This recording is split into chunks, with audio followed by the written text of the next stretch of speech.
Probably should unmute my mic. Hey, Jordan with Status Coup. Hope everybody's having a lovely morning or afternoon on the East Coast. I am live earlier today. Honestly, I just went through most of the latest filing from the Department of Justice pertaining to Donald Trump, the raid on Maralago, hundreds of classified documents that were obtained. And I got to tell you, and please smash that like button, thumbs up right under the live stream video. The more people that press the like button, the more people that will see this early live stream. I got to tell you, for a lot of years, you heard rumblings from MSNBC, Rachel Maddow, CNN, the usual resistance suspects that, the walls were closing in. The walls were closing in on Donald Trump. I didn't really put a lot of stock into that because for the most part, dating back to when I was at the Young Turks many years ago, I thought the whole Russiagate thing and Trump was working with Russia was a lot of nonsense and kind of a hot air balloon. I saw no evidence that his campaign was even competent enough to collude with a foreign government, much less did it. And I never believed Trump was in real legal jeopardy over Russiagate, even though we kept on hearing the walls are closing in, the walls are closing in. However, I got to tell you, if you read this DOJ filing, I find it very likely Donald Trump is going to be prosecuted. Whether he would be convicted, I don't know. And honestly, we couldn't fit into a headline on YouTube all of the bombshell revelations from this latest DOJ filing. I think Trump, the lawyers that are advising him are really advising him poorly because all this information is coming out because Trump's lawyers keep filing for things that, like a special magistrate to go through all the classified documents that were retrieved.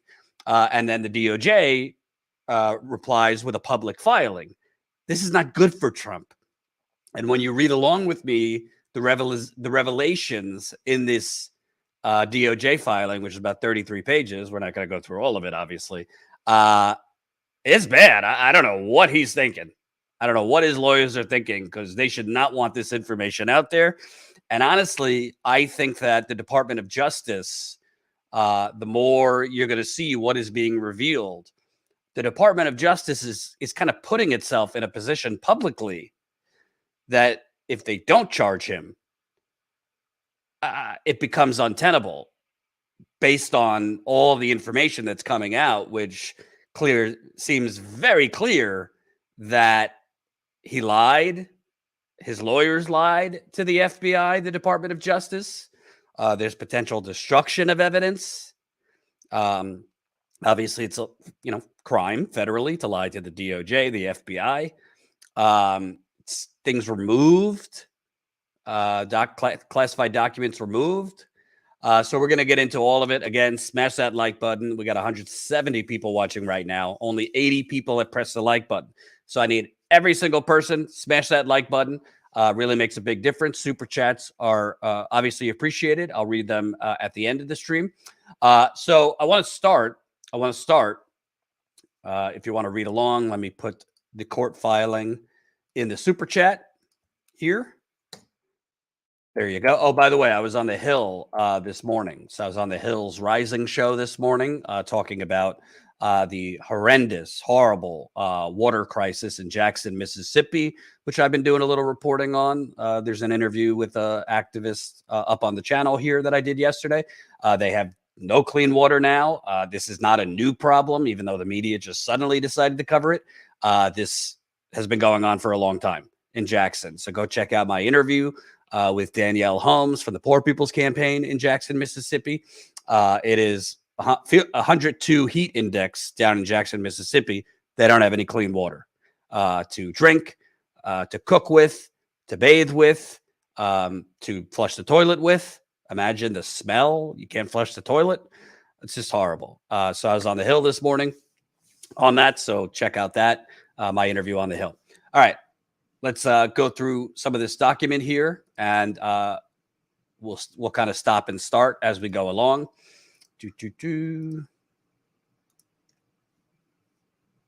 All right. Ooh. Colin is not here, so it's me. So hopefully this is good for you. All right. So this was filed late last night by the Department of Justice. And the beginning kind of just goes through why they don't see any legal reason or justification for a special magistrate being appointed. That's what Trump wants, a special magistrate to be appointed. Even if the court had jurisdiction to entertain plaintiff's claim, appointment of a special master is unnecessary and would significantly harm important government interests, including national security interests. Appointment of a special master is disfavored in a case such as this. In any event, the government's filter team has already completed its work of segregating any seized materials that are potentially subject to attorney-client privilege, and the government's investigative team has already reviewed all the remaining materials, including any that are potentially subject to claims of executive privilege. So basically right there is just the FBI saying we've already gone through all the documents. There's no need for a special magistrate. And we've already isolated anything that could be attorney-client privilege, which if it's attorney-client privilege material, it can't be used in a prosecution. So nothing major from that part. But now we get into, I mean, there's several bombs in this. All right. So here we go. The National Archives, upon observing that it was missing presidential records from the former president's administration, attempted to obtain missing records voluntarily from the former president's representatives, i.e. his lawyers. Throughout 2021, the National Archives had ongoing communications with representatives of former President Trump, in which it sought to transfer of what it perceived were missing records from his administration. Letter from, hold on, National Archives had ongoing communications with the former president's representatives through 2021 about what appeared to be missing presidential records. These communications ultimately resulted in the provision of 15 boxes from the former president to the National Archives in January of this year. When producing the 15 boxes, the former president never asserted executive privilege or any of the documents, nor claimed that any of the documents in the boxes containing classification markings had been declassified. The National Archives asked representatives of the former president, as required by the Presidential Records Act, to continue to search for any additional presidential records that had not been transferred to the National Archives. So they repeatedly point this out during the during this filing, which is about 33 pages, I think, basically debunking Trump's whole, well, you know, I waved the wand and everything was declassified, which is obviously bullshit. And they repeatedly point out that in repeated communications with Trump's lawyers, they never exerted executive privilege, which, by the way, you can't exert executive privilege over classified documents because you're not the president. These documents don't belong to you.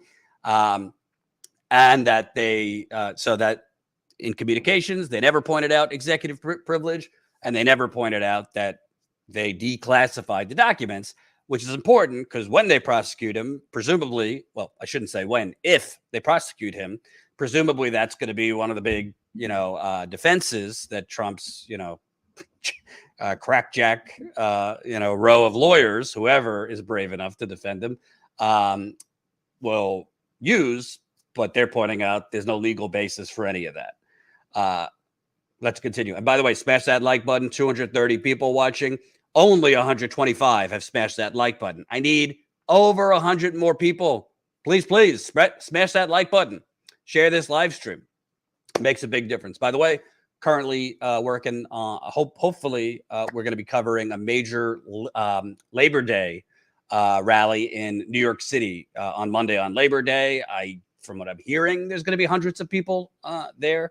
Amazon, Christian Small, Starbucks workers, Trader Joe's workers. So we're looking to cover that on Monday. So I'll have an announcement about that hopefully soon. But keep pressing that like button and share this live stream. So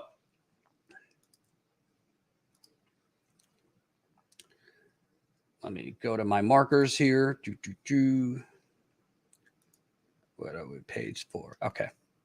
Hold on. I made notes. Here we go.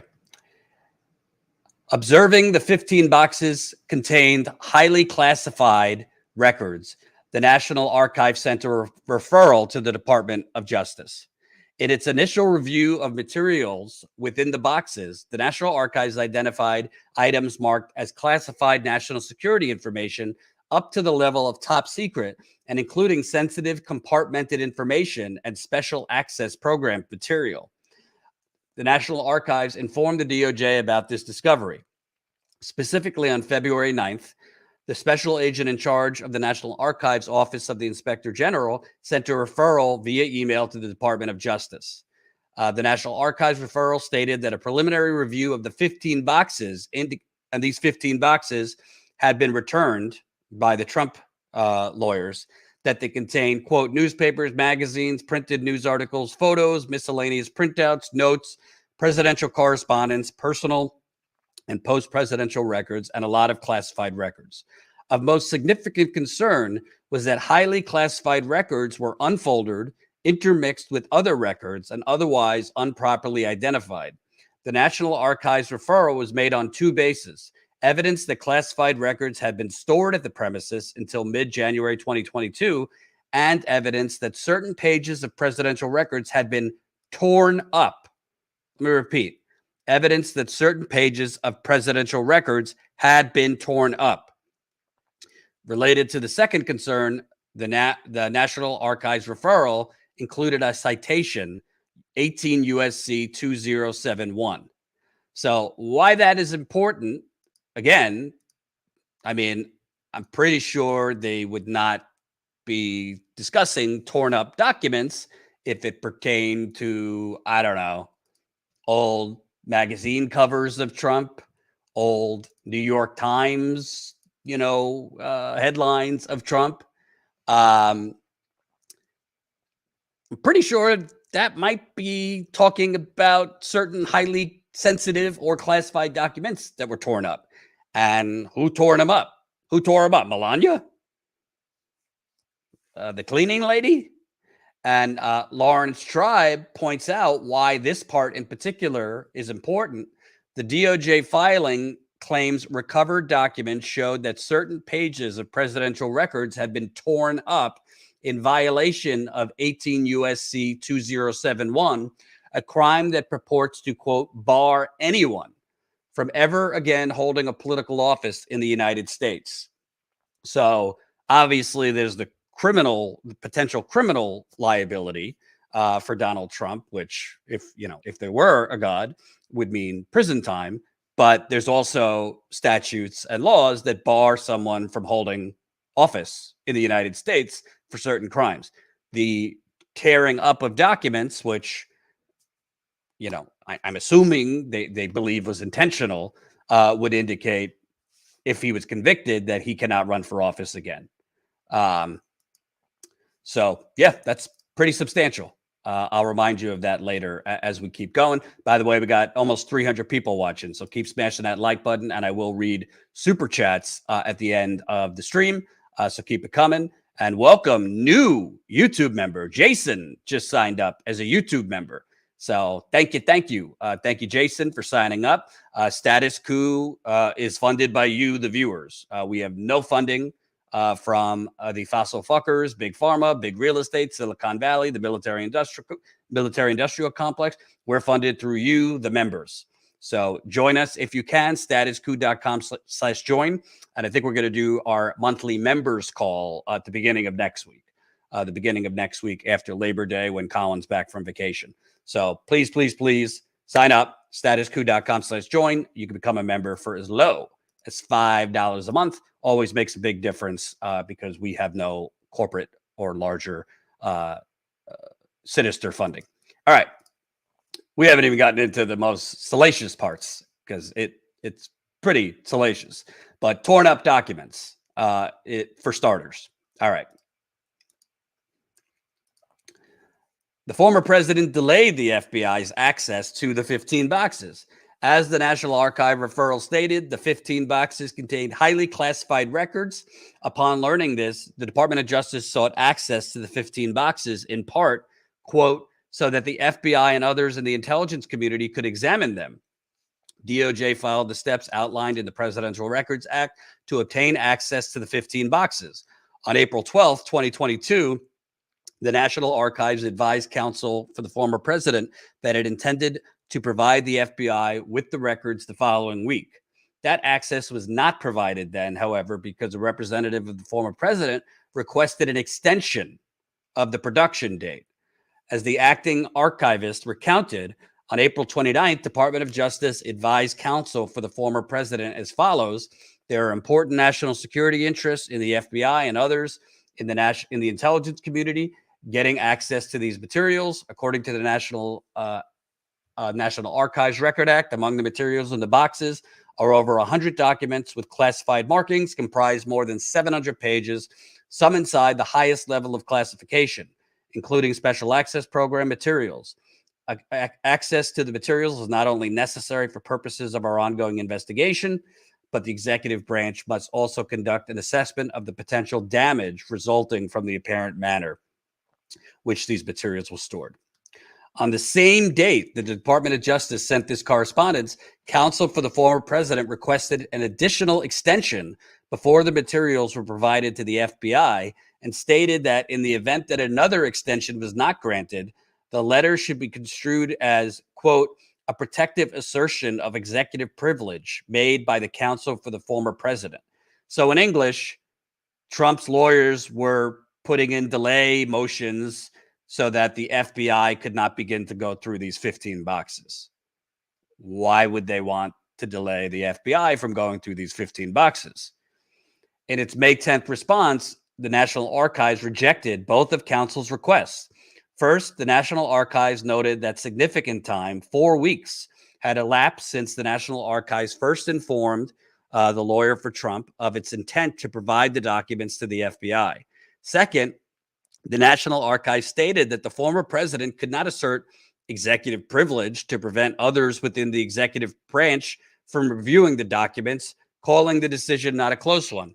In English, you can't exert executive privilege when you're no longer the executive, and you're basically exerting executive privilege against the current executive branch. That's just not a thing, although, it's Trump. So obviously, he is a little loose with the legality of things. Accordingly, the National Archives informed counsel that it would provide the FBI access to the records beginning as early as Thursday, May 12th. Although the former president could have taken legal action prior to May 12th to attempt to block the FBI's access to the documents in the 15 boxes, he didn't do so. Let's go on. After obtaining evidence indicating that additional classified records remained at the premises, DOJ initially sought their return through the issuance of a grand jury subpoena. Through its investigation, the FBI developed evidence indicating that even after the 15 boxes were provided to the National Archives, dozens of additional boxes remained at the premises that were also likely to contain classified information. In English, developed evidence mean we got tipped off by people inside Trump world. So who the hell knows? Could have been Secret Service agents who actually do have a duty legally to report crimes. Could have been Trump's lawyers who, the light bulb went off. Yeah, we're going to go to prison if we're lying to the FBI on behalf of this buffoon. The betting markets, who knows? Could it have been Melania, Jared Kushner? Who knows? But developed evidence means a witness. A witness came forward. And if you want to put your betting odds in the super chat, who you think tipped off the FBI, have at it. I'll read it at the end. So and keep smashing that like button. We got 320 people watching. 204 have pressed the like button. I say to not for, not so I could feel validated that you like me, but in YouTube's fucking rigged algorithm, for whatever reason, the more likes equals the more people that see the live stream. So that's why I'm asking you to press that like button. Appreciate it if you can. So let's go back. So the FBI developed evidence, i.e. witnesses tipped off the FBI, indicating that there were way more than 15 boxes and that Trump and his lawyers had not turned over everything. Accordingly, the DOJ obtained a grand jury subpoena for which the former president's counsel accepted service on May 11th, 2022. The subpoena was directed to the custodian of records for the office of Donald Trump, and it requested, quote, any and all documents or writings in the custody or control of Donald Trump or the office of Donald Trump bearing classification markings. So this was in May that this grand jury subpoena happened.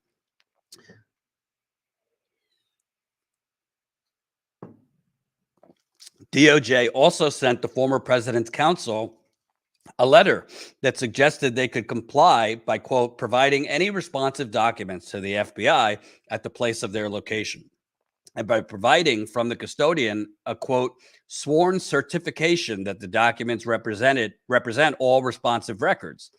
The letter further stated that if no responsive documents existed, the custodian should provide a sworn certification, meaning if there's nothing left, if you don't have anything more classified, then a lawyer for Trump should provide a sworn certification.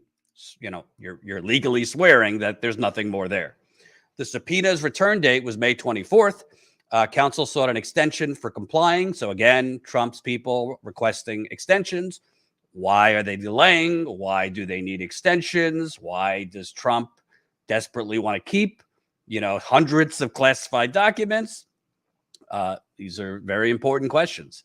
After initially denying the request, the government offered counsel an extension for complying with the subpoena until June 7th.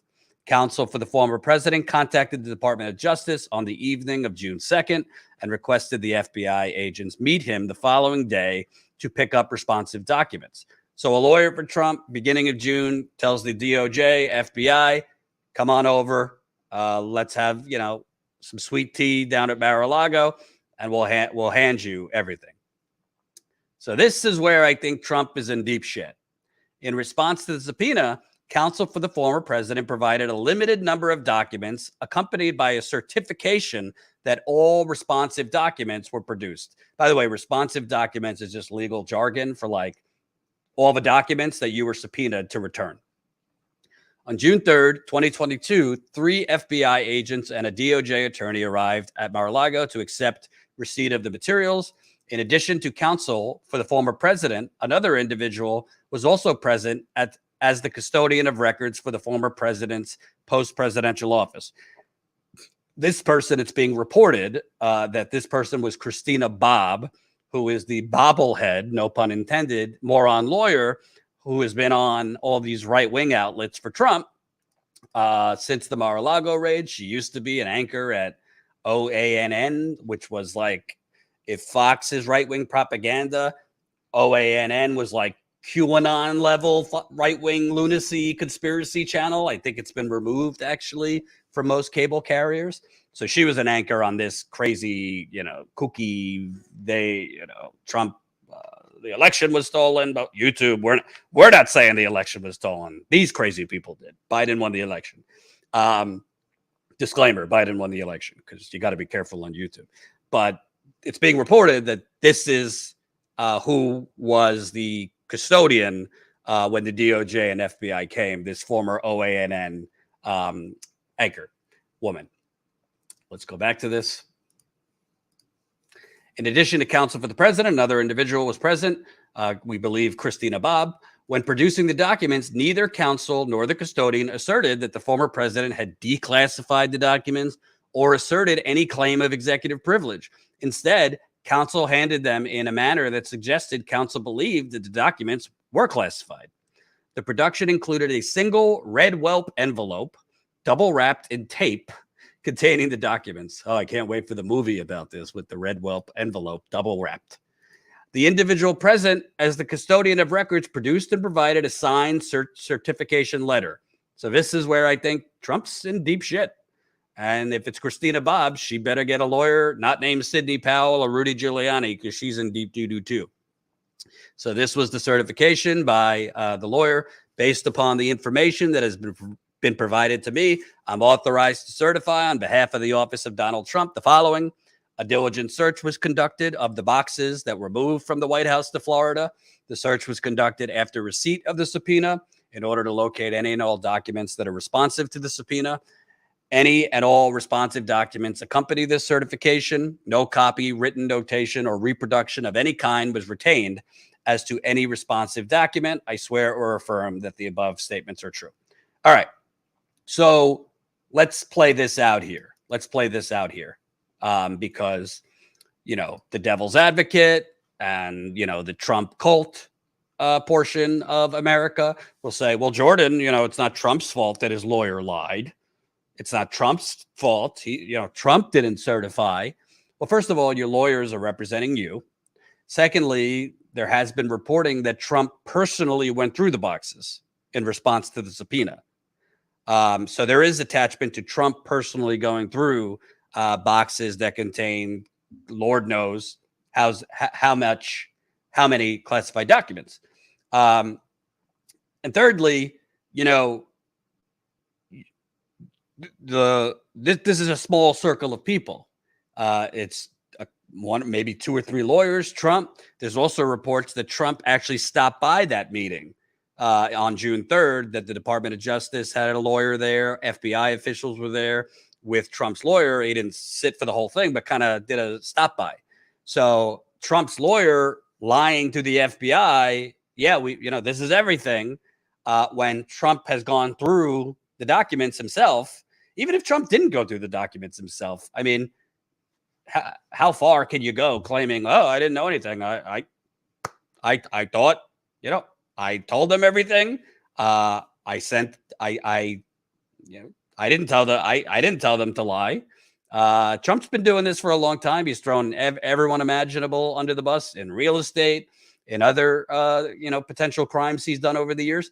But when your lawyer is certifying this and they have evidence that Trump personally went through these boxes and they have multiple witnesses that have been tipping off the FBI, this goes to Trump, not just his lawyers.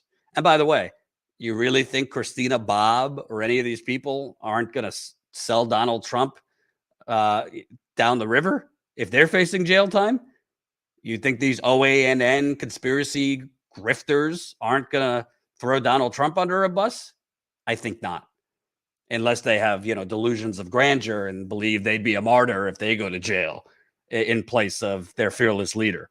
But knowing a little bit about human psychology and covering corrupt local officials and their kind of conspiracy theory / cultist activist groupies, most of the time, and we've seen this in January 6th, by the way, we've seen a lot of people that, stormed the Capitol were former Trump cultists, Proud Boys, QAnon, whatever it was, later kind of flip and say, oh, Trump told us to do it and he lied to us, and they turn against Trump.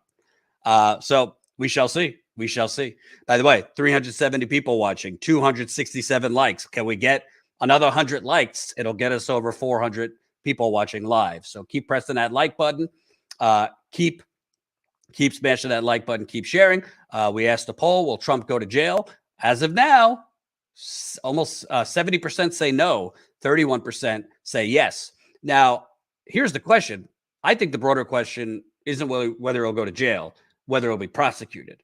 I think he is going to be prosecuted, and I'll tell you why I think that later. Whether he goes to jail, we do live in the United Corporations of America. Maybe on 10 fingers, I could name powerful white men that have gone to prison for their corporate crimes against humanity, crimes while serving in government. When they go to prison, they usually get a bed and breakfast kind of stay. We know Jeffrey Epstein, before he killed himself, his stay in prison, he was allowed out of prison to work at his home office. And then when he was put back in prison, he killed himself.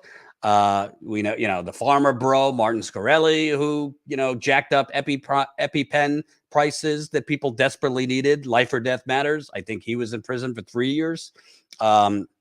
So whether Donald Trump gets convicted, I don't know.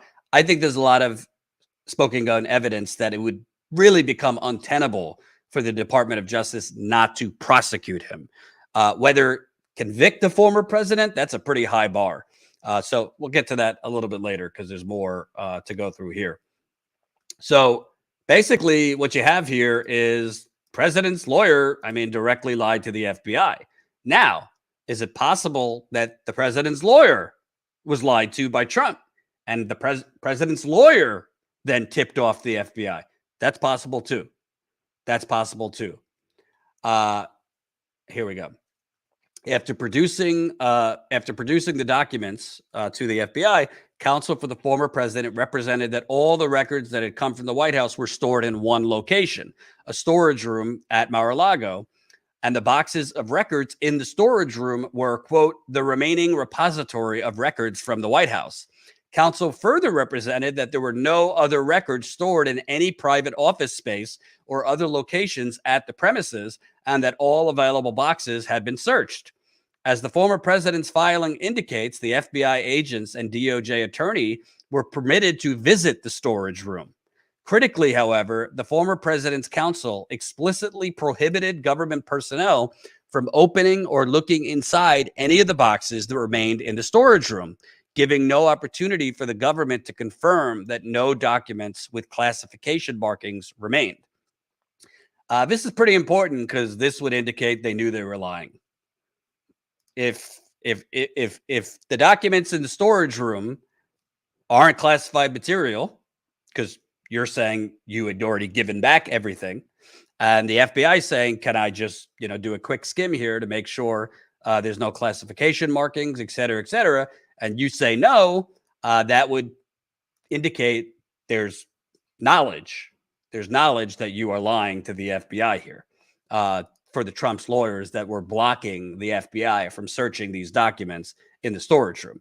Also, they're specifically claiming it's all in one storage area, these documents. So not only are they claiming we've given you everything back in June, but they're claiming everything has been stored in one area, which is important because Maralago has people coming in and out every day, 365 days a year, including foreigners. There's been reports that there was like a Russian woman who pretended to be somebody else that was in and out and taking photos with Trump. So the FBI, the DOJ would want to know, where were these documents? What was the kind of, traffic around these documents, people coming in and out? And they were asserting it was in this specific area, in this storage area, yet they wouldn't let the FBI look through them, which is pretty highly suspicious. So you got documents were torn up. You have Trump's people lying to the FBI and DOJ that they had returned everything. You have them lying that it was all in one area, which I'm going to show you was not the case. And then there's more. Once in a secure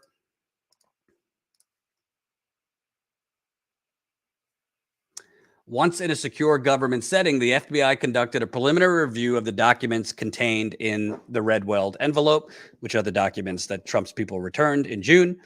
That preliminary document review revealed the following: 38 unique documents bearing classification markings, including 5 documents marked as confidential, 16 documents marked as secret, and 17 documents marked as top secret.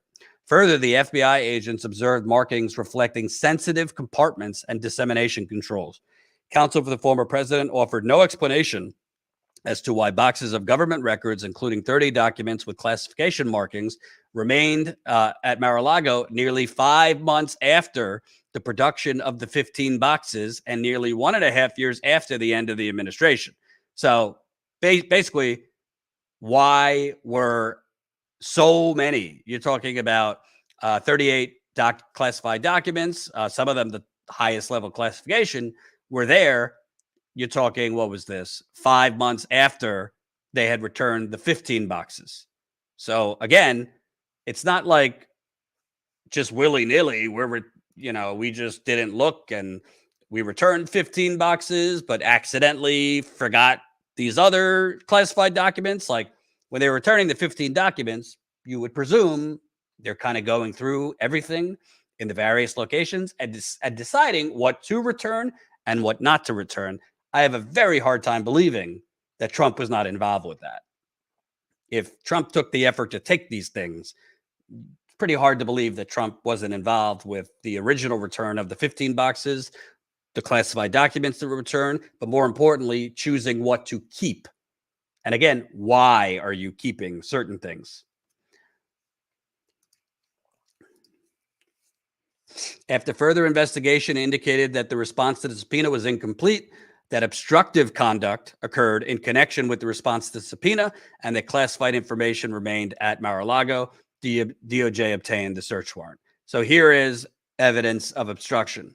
Through further investigation, the FBI uncovered multiple sources of evidence. This is where the witnesses come in, indicating that the response to the May 11th grand jury subpoena was incomplete and that classified documents remained at the premises, notwithstanding the sworn certification made to the government on June 3rd. In particular, the government developed evidence that a search limited to the storage room would not have uncovered all the classified documents at the premises, i.e., you got witnesses calling the FBI, the DOJ, sending smoke signals, meeting in garages, saying, yeah, no, this ain't just in the storage room. He's got shit splattered everywhere in his office, in his desk, in his bedroom. That's what they're talking about of evidence. And, you know, I'm just looking forward. If it ever comes out who tipped off the FBI, my money's on his lawyers. My money's on the lawyers who finally came to the, semi-intelligent revelation and awakening that, it's not really worth going down for Donald Trump. In particular, the government developed evidence that a search limited to the storage room would have not uncovered all the classified documents. The government also developed evidence that government records were likely concealed and removed from the storage room and that efforts were likely taken to obstruct the government's investigation. So here is, to me, I think there's several things that you could kind of look at as like bombshell revelations, smoking guns. To me, this is high up on the list. After his lawyers had certified that they had returned everything, after going back and forth with the National Archives, you're talking for 18 months since he left the White House at this point. After saying it's all in one place, the storage room, you're then removing the documents, classified documents, from the storage room. Where they took them, who knows? But based on the letter of the law, that's concealment and that's obstruction. This included evidence indicating the boxes formerly in the storage room were not returned prior to counsel's review. Against that backdrop and relying on the probable cause of the investigation that the investigation had developed at the time, on August 5th, the government applied to Magistrate Judge Reinhart for a search and seizure warrant, which cited 3 statutes, 18 U.S.C. 793, willful retention of national defense information, 18 U.S.C. 2071, concealment or removal, and 18 U.S.C. 1519, obstruction of the federal investigation. On the same date, Judge Reinhart found the probable cause existed. Pursuant to the search warrant, the government was permitted to search 45's office, the former president's office, all storage rooms and all other rooms or areas within the premises used or available to be used by former president and his staff, and in which boxes or documents could be stored, including all structures or buildings on the estate, but not areas currently being occupied, rented, or used by third parties, and not otherwise used or available to be used by the former president and his staff, such as private guest suites.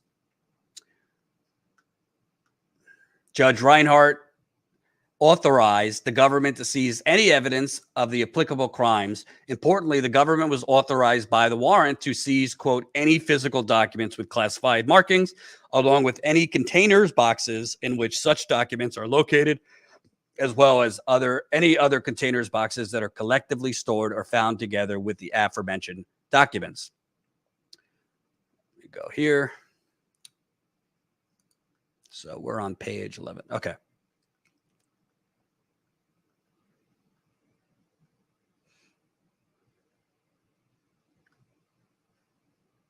Hold on. Notwithstanding counsel's representation on June 3rd that materials from the White House were only located in the storage room, classified documents were found in both the storage room and in the former president's office. Moreover, the search cast serious doubt on the claim in the certification that there had been, quote, a diligent search for records responsive to the grand jury subpoena.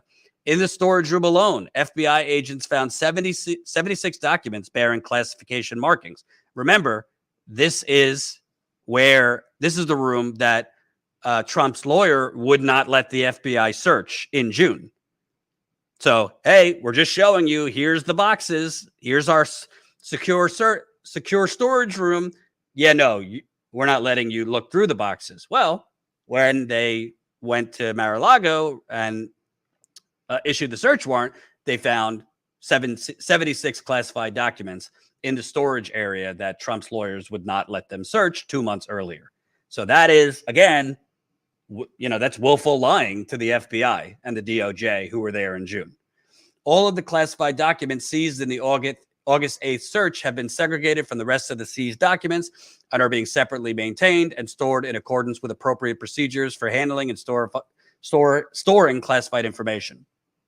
That the FBI, in a matter of hours, recovered twice as many documents with classification markings as the diligent search that the former president's counsel and other representatives had weeks to perform, call into serious question the representation made in the June 3rd certification and cast doubts on the extent of cooperation in the matter. I mean, in English, in a few hours, they found double classified material after Trump's lawyers had certified, we've given you everything back. There's no way that doesn't directly link to Donald Trump. The lawyers aren't just willy-nilly freelancing here, certifying, yeah, we've given you everything back. They're working on behalf of a client, Donald Trump, who, by all appearances, lied to the FBI and DOJ. Let me show this part.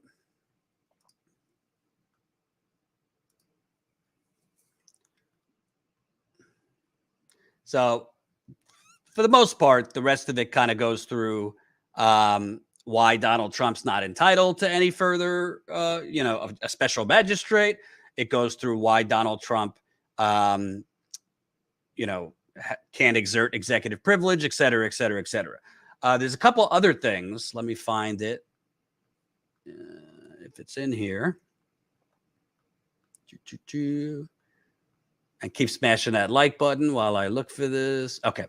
For people that came late, I want to show this part again because, obviously, politics plays a part here. The DOJ filing claims recovered documents showed that certain pages of presidential records had been torn up in violation of 18 U.S.C. 2071, a crime that purports to, quote, bar anyone from ever again holding a political office in the United States. So the torn up documents could be what sinks Trump from running again, which is why I believe Trump is really, really jonesing to announce he wants to run as quickly as possible. The DOJ in this filing also released a photo of some of the classified documents that they found. You can't really tell what the nature of the documents are, but here you see secret SCI, which is one of the top secret, the highest level special clearance classified markings, top secret. They're basically right next to framed portraits of Trump on the cover of Time magazine, which is, I think, what they're talking about, that classified documents were mixed in with kind of Trump's little, mementos and tchotchkes there. But that's quite a lot right there sitting on the carpet in Florida at Maralago. Let me play a clip here. This is from a CNN reporter kind of talking about them releasing this photo in the DOJ's filing here.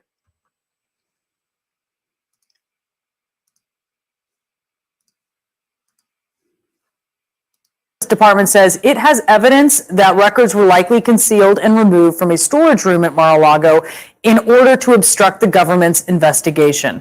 The filing includes this photo. It's really something to behold here. A photo of secret and top secret documents, including highly classified compartmented information spread out on the floor by the FBI. Joining us now is CNN security correspondent Josh Campbell to talk about this. That photo, tell us what you see. I mean, this phrase, the picture is worth 1,000 words, certainly applies here. We've heard all of, the information from court records about what type of material this is, but actually seeing it there laid out, that's pretty striking. I mean, as we look at this photo, you can see the red there, you see the yellow documents. Those are what are called cover sheets. So if you have classified information, you have to protect that information. So you have that kind of that cover sheet on top, which is supposed to shield that from people who may not have a need to know. But what's interesting is if you look, and it's hard to see from this photo, but obviously we've been zooming around, you look at what is potentially behind these documents, particularly the top secret documents. We're talking about human controlled information, those letters HCS, SI, which refers to the government's signals intelligence capabilities, and TK, which is Talent Keyhole, a government satellite program. And so again, that's not to say that those kind of documents are behind this, but that's what those cover sheets would be covering. So incredibly sensitive information, as this document alleges, that was filed yesterday. You can't miss it. Yeah. This is classified information. It's very clear and highly classified at that, some of these. Okay, tell us at this point in time, because this filing was pretty remarkable and how extensive it was, what have you gleaned about where the investigation is? Well, this is interesting. I mean, this should actually concern the Trump team. Not that this isn't concerning of itself, but one particular line I just want to read. It says the government also developed evidence, which that's a nice lawyerly way of saying someone is providing information to us, that government records were likely concealed and removed from the storage room, and that efforts were likely taken to obstruct the government's investigation. That's what we're learning about their case right now. The call is coming from inside the house, or inside the beach resort, if you will. Someone is providing the FBI information about how those documents were actually handled. And what is concerning, I think, for Team Trump is that it's not sloppiness. I mean, you look at that photo of these classified records, particularly with the cover sheets. You can't say, well, it was the movers, or, it was just we mishandled this information. What the FBI is alleging in the Justice Department is that there were efforts to actually obstruct their ability to gather these sensitive records.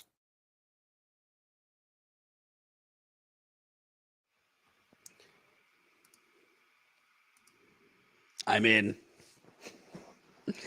I don't know what else to say. And by the way, I don't want to hey, let's all slobber over the FBI and Department of Justice. I mean, the FBI, in my view, is, basically a criminal terrorist organization for the most part.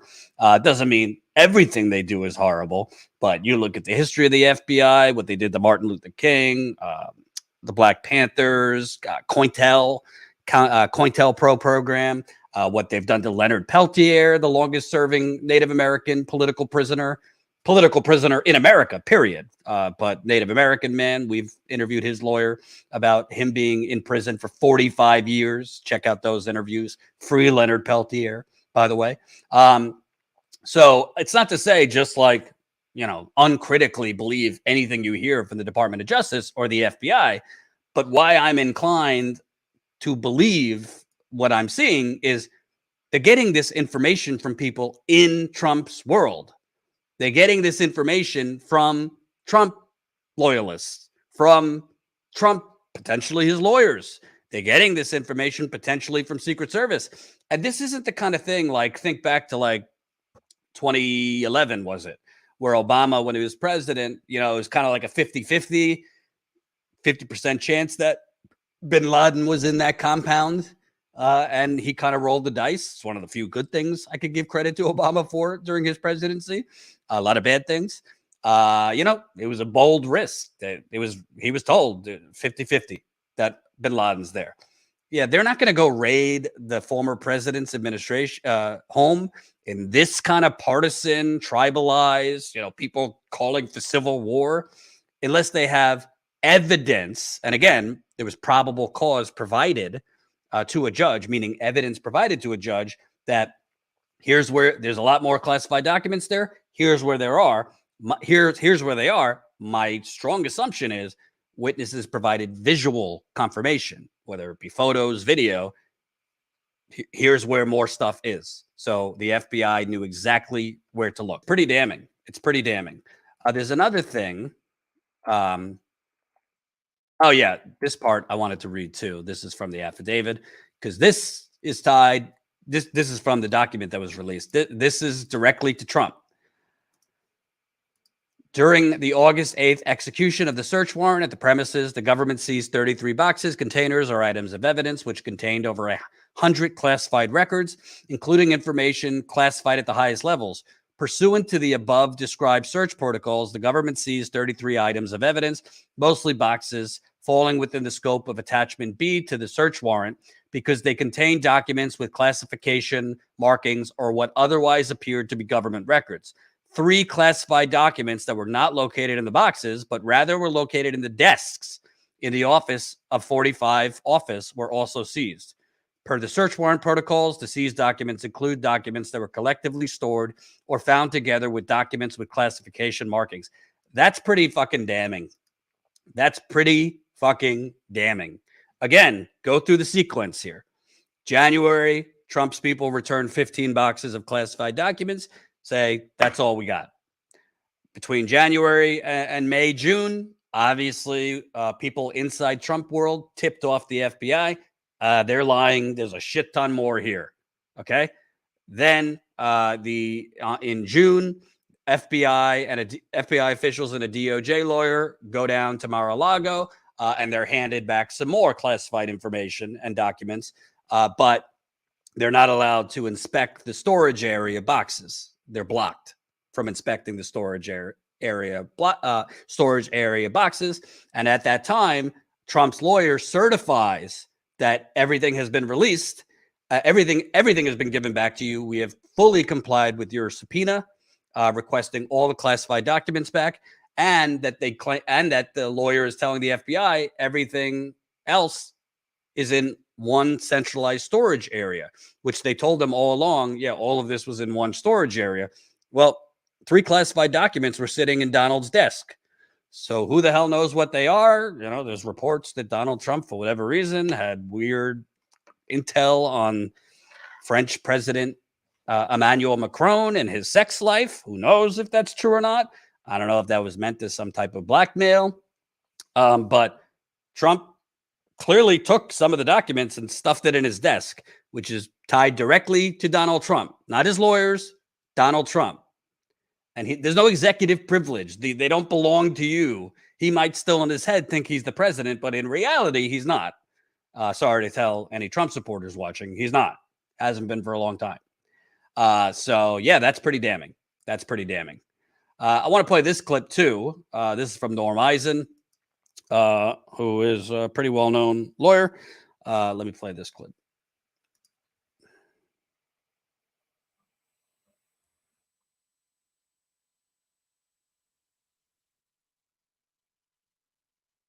The photo. Let's talk about the photo, because to be clear, what we're seeing here, yes, these are documents taken from Mar-a-Lago. These are the documents taken from Trump's office, specifically, Norm. What does this tell us?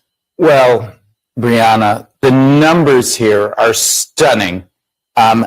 After reclaiming 184 classified documents and then going back again and getting another 38, an additional 100 reclaimed in the search under the search warrant.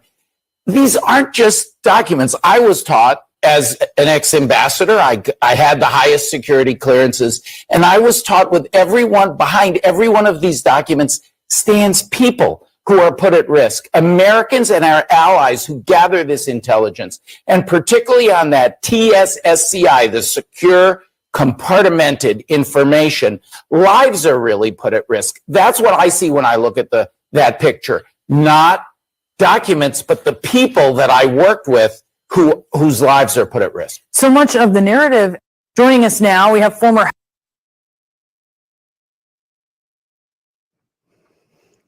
So basically what he's saying is, one of the big reasons that obviously the FBI or DOJ would be, obviously outraged and find it urgent to get all this stuff back is a lot of this classified material is about human sources, i.e. U.S. spies, right? And this is not like slobbering over the FBI, DOJ. I've been on record what I think about the CIA, the FBI, all of it. But I mean, he's got classified materials out there that if they get in the wrong hands with people, people in and out of Mar-a-Lago all the time, people will die. Spies will die. Sources, informants for the U.S. government that might be abroad. They might be in Russia. They might be in China. Who the hell knows where they are? If they're just sitting around Mar-a-Lago for whoever Donald Trump's guest of the day is, or foreign dignitaries that come, you're risking U.S. spies. I mean, that's the reality. And, we might never know. Even if Donald Trump is prosecuted, a lot of that stuff might be held back in a prosecution to not reveal, any identifying information. If Donald Trump had stuff there, as the Washington Post reported about, nuclear programs, stuff like that, I'm pretty sure that stuff would not be out there. And by the way, it's the person who commented on audio. The reason we have some audio stuff is because Colin, my producer, is on a much deserved vacation. So usually he's handling everything behind the scenes. So I'm handling the audio board and all that shit. So apologies if there's any technical problems. Hopefully not. But I mean, it's not just that he had classified documents. The fact is he had classified documents that identify U.S. spies, informants across the globe, probably had documents about nuclear programs, other special U.S. programs, likely had documents about U.S. intelligence gathering methods. So it's not good. It's not good for Donald Trump. I will say that. I want to show this tweet because it has a couple points that I've made, but I think this person makes it better. This is from a former special counsel for the Department of Justice. Key in the DOJ brief are new revelations of facts that go to the core of Trump's criminal liability. Fact 1, Trump never claimed the documents were declassified. End of story on that attempted defense or attempt to deter prosecutors from indicted as a discretionary factor. And I read that, throughout the briefing, that the DOJ repeatedly pointed out that Trump nor his lawyers had pointed out that any of this was declassified. Point 2, looks like the Justice Department has one or more people dead to rights on obstruction, 18 U.S.C. 1519. These newly revealed facts also goes to 18 U.S.C. 402, disobeying the grand jury subpoena. Alan Weissman has identified 402 as potentially easiest road to an indictment for Maralago. And he points out that they lied to the FBI, that they had certified that they had given everything back, but obviously they didn't give everything back, and that they developed evidence that government records were concealed and removed from that storage room. We don't know if some of that concealment and storage, we don't know if the documents they found in Trump's desk were moved from the storage room. Maybe the FBI and DOJ believes that Trump moved certain documents to a desk based on witnesses tipping off the FBI. Plus, these passages on obstruction directly implicate Trump's lawyers in the alleged crimes. That's not going to play out well for Trump if the Department of Justice follows past practice. I discussed this in an earlier thread. 4, there it is in black and white, the false certification by Trump's lawyers on June 3rd. Note the yellow highlight was this person that point directly to trouble for Donald Trump for obstruction and concealment. Based on the information that has been provided, I'm authorized to certify on behalf of the office of Donald Trump, meaning on behalf of Donald Trump, that a diligent search was conducted and we've given you back everything. 5, in another passage about June 3rd retrieval of classified document, the Department of Justice stated, yet again, never a peep by Trump's side with any claim that he had declassified the documents. Plus, Trump's counsel actions suggested they believed the docs were classified. 6, hard to keep track of all the false statements by Trump's counsel to the Department of Justice and FBI. Here are more. All records for the White House were stored in one location, that there were no records in Trump's office space. And here he points out that Counsel for the former president, this is the DOJ filing. Counsel for the former president represented that all the records that had come from the White House were stored in one location, a storage room at the premises, and the boxes of records in the storage room were, quote, the remaining repository. Counsel further represented that there were no other records. It's not just that they lied about that there was one storage area and everything was centrally located. They also wouldn't let the FBI search on June 3rd when the FBI and DOJ lawyer came. They blocked the FBI from searching the documents. And when they issued the search warrant and raided at Maralago, they found 76 additional classified documents in the area that the FBI, that Trump's lawyers blocked them from searching, which to me implies you're lying. That's an important part of criminal law. What is the state of mind? Well, if you're blocking the search, and then when they do search it with a search warrant, they find 76 more highly classified documents, you do the math. You do the math. 7, new facts. June 3rd search turned up based on FBI preliminary review, 38 documents with classification markings, 16 secret, 17 top secret. And here, this points directly at Donald Trump. In August 8th search, classified documents were not simply found in Maralago, not simply found outside the storage room, not simply found in Trump's office, but found in the desks in his office. He needs to think about a plea deal.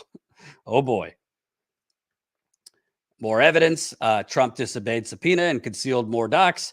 Recall, Trump team certified on June 3rd, quote, a diligent search was conducted of the boxes that were moved from the White House to Florida. Yet FBI found this on August 8th, including the unmissable colored cover sheets, which I showed you. Hey, Dean, if you're listening, I'd be curious. Do a poll, not if they think he'll be convicted, but if do people watching believe that he'll be prosecuted? Conviction is another story, but at this point, do the viewers believe that Donald Trump is going to be prosecuted by the DOJ? I'll tell you what I think after this. This is a powerful line and one that a close reader has already come to think point by point. It's incriminating that the FBI found, quote, in a matter of hours, 2 times the amount of docs with classified markings as Trump team had weeks to locate. Plus, and this is a big plus, that the FBI in a matter of hours recovered twice as many documents with classification markings. Again, double. They discovered double after they had certified that they had returned everything. Important what happens here, June 3rd. Trump team explicitly prohibited Department of Justice looking inside other boxes in the storage room. That's what I have been pointing out. August 8th, FBI search. They find 76 more documents with classified markings in the same dang storage room that Trump's lawyers would not let them look through. Hats off to Alan Wasserman, who called it from the moment Trump team filed their motions with a litany of false statements. It opened the door for the Department of Justice to publicly correct the record in response briefs. Trump's legal team and their client, again, with self-inflicted wounds. Ryan J. Riley, the passports themselves and their location are very good evidence that Trump unlawfully retained national defense information. Active passports in the same drawer as classified documents. Prosecutors could even note that at trial. Keyword, commingled. When Trump, his lawyers say the FBI also took some personal belongings, remember, that's apparently because it was commingled with classified docs and thus likely evidence he was willfully retaining the classified materials. He ends with this. If the FBI found these documents in your home, you would go to jail. Now imagine being found with over 300 of these classified documents. So I wanted to read that. It kind of restates a lot of the stuff I emphasize, but that's coming from a former special counsel in the Department of Justice. So let's go through some of this here. Will Trump be prosecuted? All right, this is closer. 55% say no. 46% say yes. So let me tell you what I think. Let me tell you what I think here.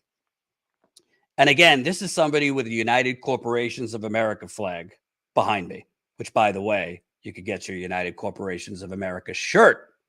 You can get your United Corporations of America shirt hot off the presses in the Status Coup store.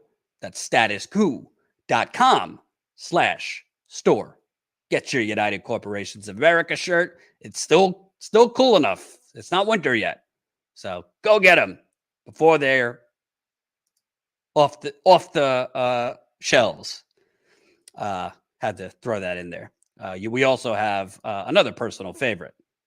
Get your Fossil Fucker shirt at the StatusCoup.com store. But, to me, I think he is going to be prosecuted. Whether he's convicted is a different discussion. I think this whole, nobody's above the law, that's bullshit. We have 3 legal systems in this country.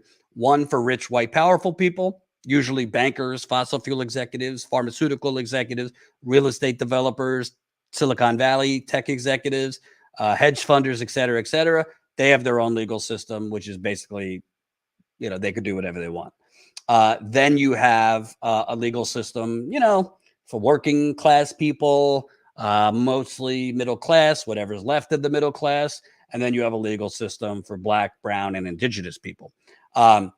So usually I would say I don't think Trump's going to be held to justice. And frankly, in the long list, the Status Coup shirt I bought is good quality. Damn right. By the way, Colin's not here. He's the best to explain it. But typically our shirts in our stores come in sustainable cloth. So it's a little more expensive because we use environmentally friendly products. And yes, somebody had asked, does it come in black? When you go to the store, there's different color options. So definitely check out our merchandise. And by the way, under the YouTube live stream, if you go to any of our videos, under the description, you could scroll across. We got a whole lot of merchandise, coffee mugs, tank tops, yoga pants, pillow tops, iPhone covers with our logo. A lot of great merchandise, a great way you could support Status Coup. But why I think he will be prosecuted? Oh, and now will Trump be prosecuted? We got 52% say yes, 48% no. So it's getting closer. Why I think it will be prosecuted is number one, you have to really focus on the people behind the scenes. You have to really focus on to a lesser degree, the deep state, because there is a deep state in America. I have a different definition of it than Donald Trump and this and that. But you got to remember, when the FBI, when the CIA, when they have a target, when they want retribution against somebody, typically it happens. We got 400 people watching. Do your homework on John F. Kennedy's assassination, right? Do you really still believe it was just Lee Harvey Oswald? Do your homework. Read. There's plenty of documentaries, plenty of books about JFK's assassination, about before his assassination. Obviously, he was not loved by the CIA or the FBI. He actually said in a secret memo, I want to, tear the CIA up into little pieces. Then let's go to Julian Assange. Obama, rightfully, Obama's Department of Justice said we cannot go after Julian Assange because of the New York Times problem. Meaning if we went after Julian Assange, basically for doing what outlets like the New York Times, the Washington Post, Status Coup has done, publishing classified documents and in the public interest, then how are we not, how would the New York Times could then be gone after. Normal, Washington, D.C., Democrat, Republican approved publications could be gone after because Julian Assange did nothing different than them. So Obama's DOJ made the right decision not to go after Julian Assange. Fast forward, Trump gets in office. Trump could claim I was independent and, my generals, this and that. He was just a puppet for what the CIA and FBI wanted. So the FBI, CIA in particular, they wanted retribution against Julian Assange. He was top on their radar of hated men. Mike Pompeo basically called him a terrorist. And as Yahoo News reported, they can't, there was talks of kidnapping and assassinating Julian Assange by Donald Trump's CIA/FBI.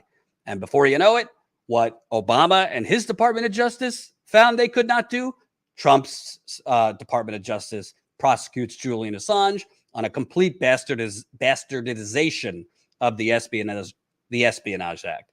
Julian Assange continues to languish in a UK prison. He's a political prisoner. And this isn't about Julian Assange, but I'm pointing out a pattern.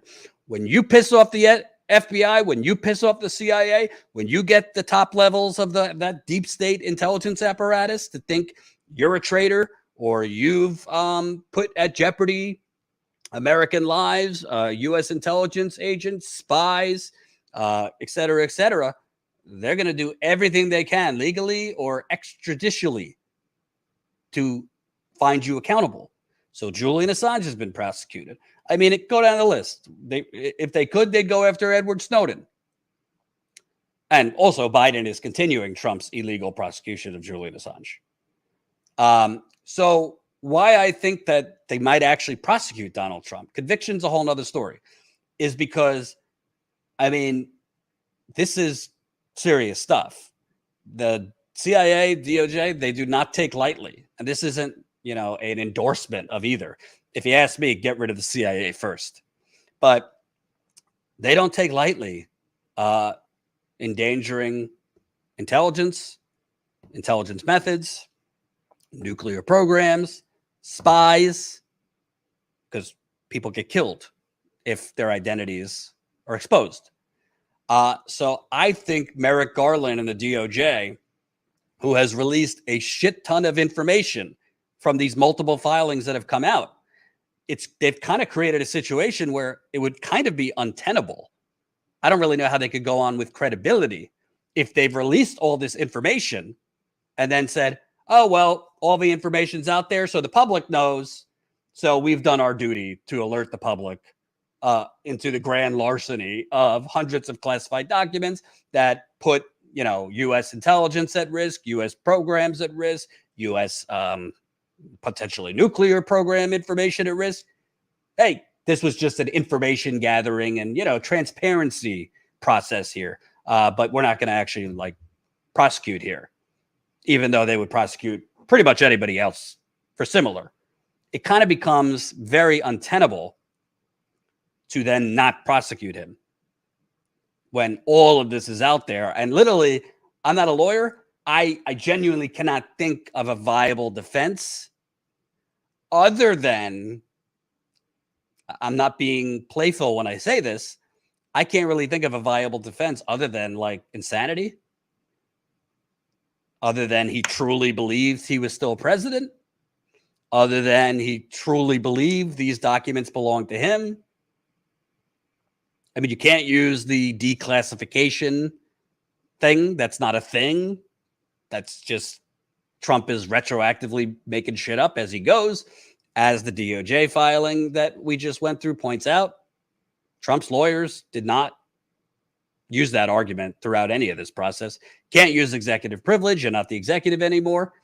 What defense could you have? I mean, I find it very hard to believe Trump could use these were rogue movers or lawyers. I didn't know. I just thought they were a bunch of tchotchkes in there from the White House because there's documents being found in his desks, in his office.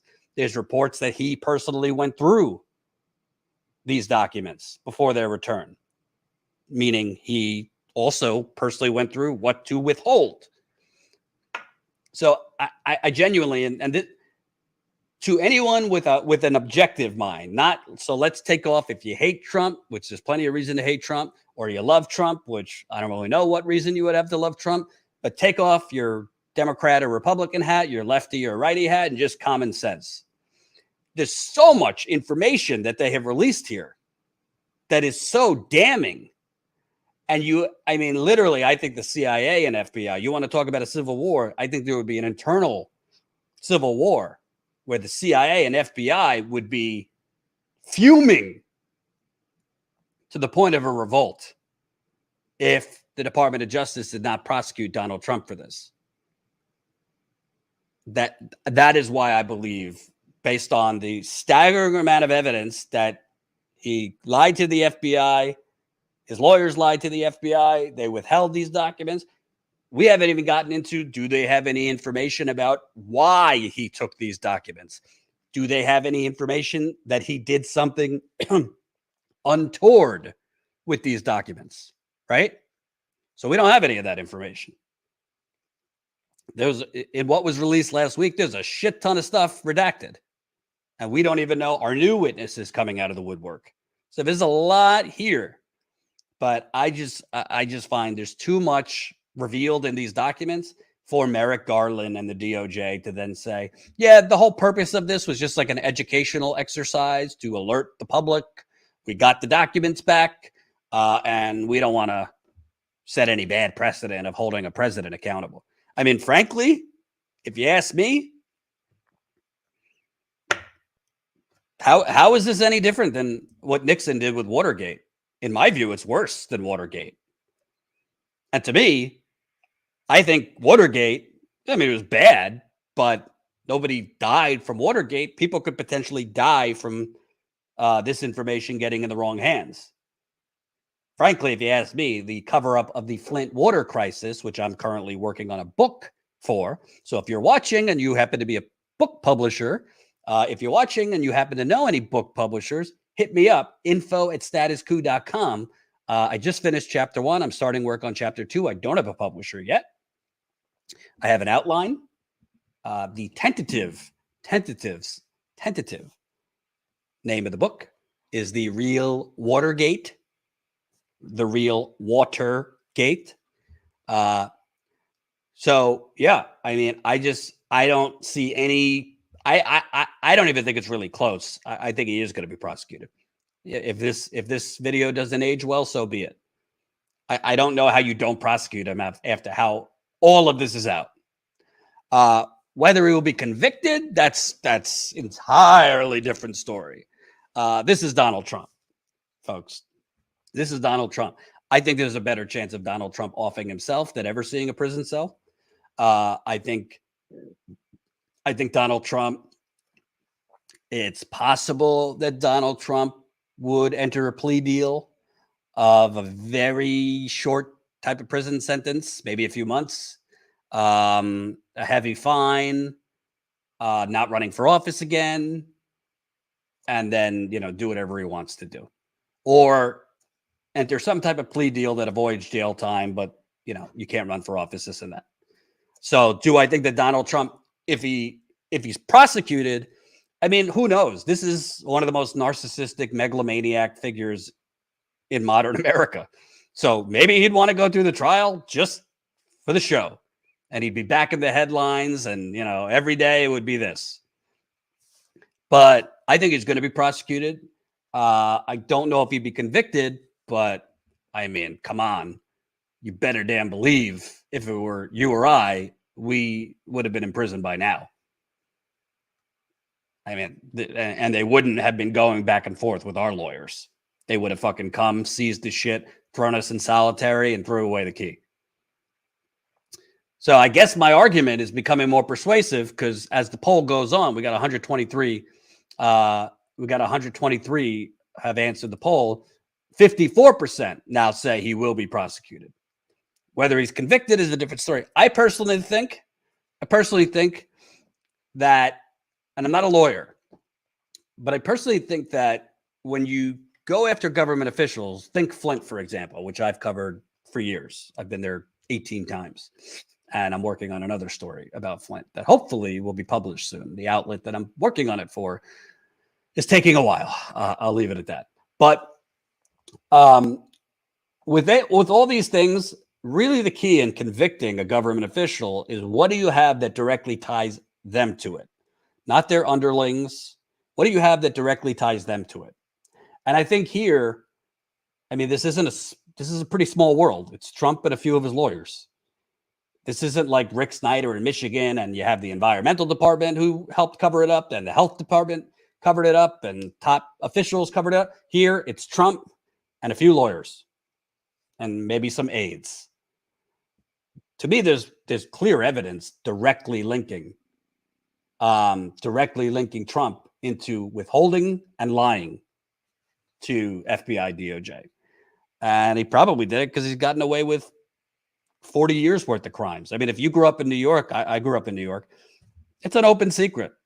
Trump was money laundering in his real estate empire through Russia. This whole like, oh, Trump's working with the Russians to steal the election. I said that was bullshit from day one. The real fucking reason that Trump had been slobbering over Putin as president and always very deferential to Putin is his biggest clients for his real estate business has always been Russian oligarchs, which his son, Don Jr., even publicly said. I mean, this was known. So Trump was involved with money laundering, tax fraud, inflating his assets, et cetera, et cetera. Really shady business with Deutsche Bank. So there's plenty of crimes, and Trump has always gotten away with it. So I think he just, got a little sloppy here, honestly. And honestly, I mean, I'm not going to speculate. It's not just that he had this stuff. If they have evidence that he did anything with this stuff, forget it. He's going to be convicted. I don't care who you are. So, as the Donald turns, thank you. We got a new YouTube member, Jason, $2. Do the T's come in black? Like I said, if you go to statuscoup.com/store, you could filter. There's different options for colors. So definitely check that out. While I have 400 people here, we might as well play before we go. Status Coup. If you're new to Status Coup, we are an on the ground reporting unit, so we don't just pontificate from our studios. So Status Coup, we cover politics, corruption, social justice, and also a lot of kookiness. So I want to show you Tina Desiree Berg, who is a freelancer who does great on-the-ground work for us in LA. She covered a straight pride rally the other day. And boy, did it get a little crazy. She covered a straight pride rally in Modesto, California. I'm not going to play the whole thing, but let me play some of it. It got a little crazy. Why you started planning this event? I guess this is your 4th year? Or? Yes, this is the 4th straight pride event in Modesto. And our event is meant to be in front of Planned Parenthood because they're the biggest killers of blacks in the history of our nation. They've killed over 20 million blacks. So if you go to blackgenocide.org, it documents the historical and religious reasons behind that attack, which is continuing to this day. So we're here to defend. We say all lives matter. We celebrate all life.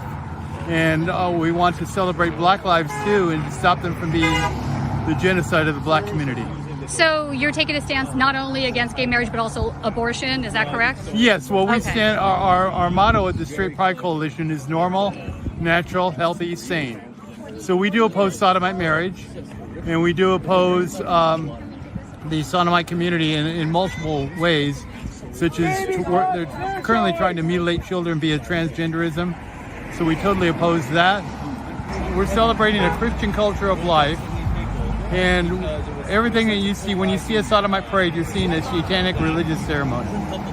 So everything that we do is the opposite of what they do. We celebrate masculinity, real men. We celebrate women being, it's okay to be a woman. We celebrate babies born and unborn, the nuclear family, men, women, and children. Western civilization, the foundation of all that we have, and Christianity, the foundation religion of our nation. So we celebrate all that. We urge people to celebrate life and oppose death. Why don't you turn to God, folks? Why don't you stand for truth? Turn to Jesus Christ. You should have been aborted! You should have been aborted!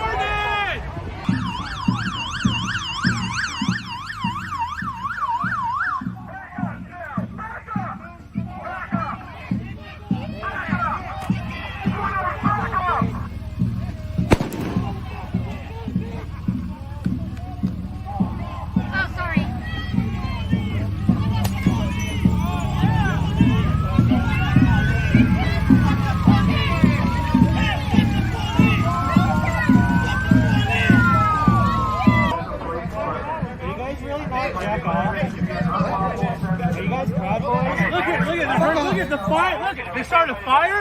Look at these fucking idiots. They started a fucking fire right there, you fucking idiots. Fuck, dude. Throw some hands like men. Fucking little pussy ass, no testosterone having bitches. What the fuck? Let's go.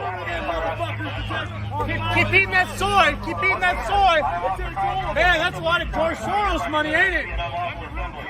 What just happened there? A bad guy came and threw an egg at my dad, and he just Caesar spit it for 5 minutes. This is my dad. Yeah, you can see it. Get this on. Absolutely heartbreaking. And here, wiping up his shirt right here, down here on the sidewalk, and on my arm. Heartbreaking.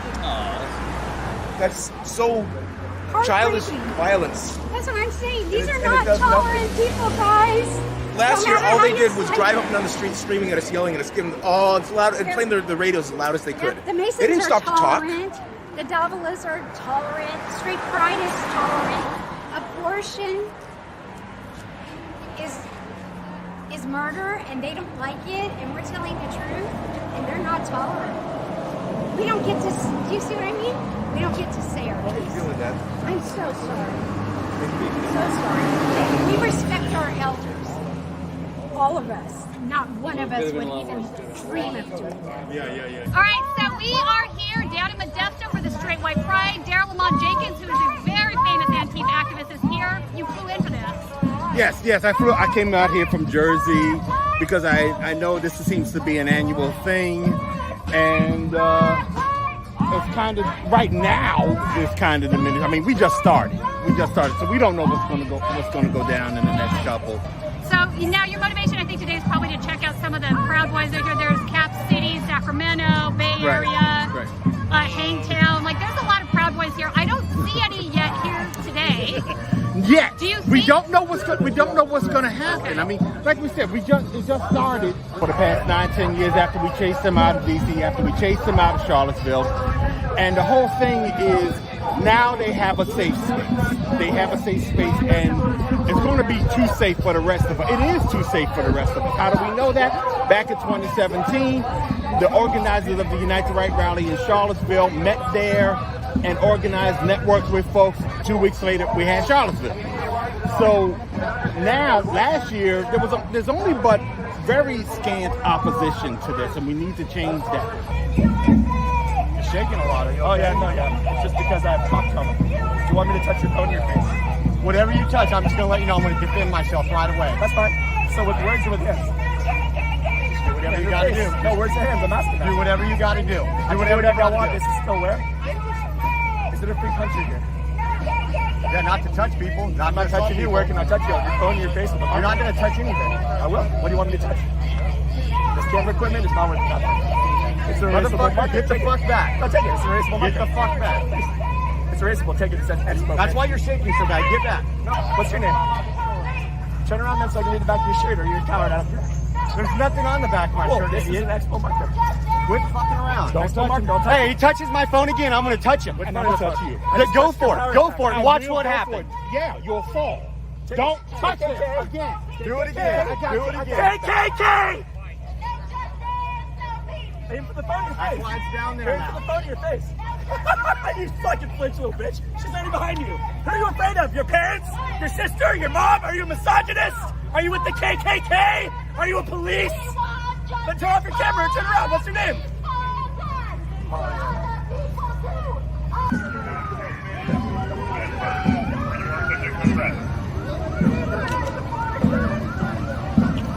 Hey, you guys, get back. Get back. Hey, get back. Get back. Get back. Get back. I'm allowed to be we here. need you back there. He's Right now, this is an unlawful assembly. We need you back there. And you can't tell press to leave during Right the now, that this is an the unlawful penal code. assembly. We Yeah, need you guys to cannot get back. tell press to leave We during need the- you guys you to know get that that's you. wrong? You can be here, but you need to be beyond that line. You need to be beyond that line.